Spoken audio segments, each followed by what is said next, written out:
butterfly in the sky. I can go twice as high. Take a look, it's in a book, a reading rainbow. That's right.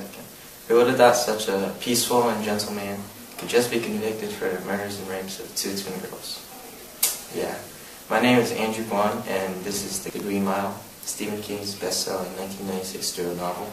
It was originally released in 6 distributed volumes, but is now complete in hardcover back in 2000, and is the one I read. The Green Mile entails the profoundly touching yet plainly haunting story of prison supervisor Paul Edgecombe and his astonishing interactions with John Coffey, a black male convicted to death row for the murders and rapes of 2 girls. A noteworthy feature is the multiple instances of old Southern slang and many examples of the values, ideas, and overall beliefs the majority of people shared in 1930s Louisiana. From the very first meeting of John Coffey, Paul Edgecombe knew there was something off about him. The way he talked, Paul said, he had no real Southern drawl. He said I, not ah, but there was a kind of Southern construction to his speech that I noticed later, as if he were from the South but not of it. Also his eyes, Paul said, mostly it was his eyes that troubled me, a kind of peaceful absence in them as if he were floating far, far away. Intrigued, Paul proceeds to the prison library to learn more about John. Later in the story, after an uneventful settling of another prison inmate, Paul is inadvertently left as the only guard on the prison block.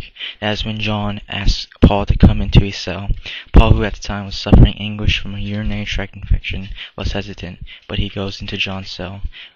There, John heals Paul of his infection. How exactly is a funny story, but at that point, Paul cannot explain what has happened besides calling it a miracle from God. As the story progresses, John demonstrates more acts of healing, conflicting Paul as John's time on earth is coming to a close. How could he send such a man with the power to heal to his death? This becomes exceedingly more difficult as Paul eventually learns the terrible truth about John Coffey. Now, my favorite part actually involves this smart mouse found by an inmate. It was quite unique because it's in the story he did tricks like pushing a spool. It was a very cool mouse. That is all. Now, if you're into thrillers, I definitely recommend The Green Mile. No doubt it will not disappoint, but it has some graphic details, language, and some deep themes, so it demands a mature audience.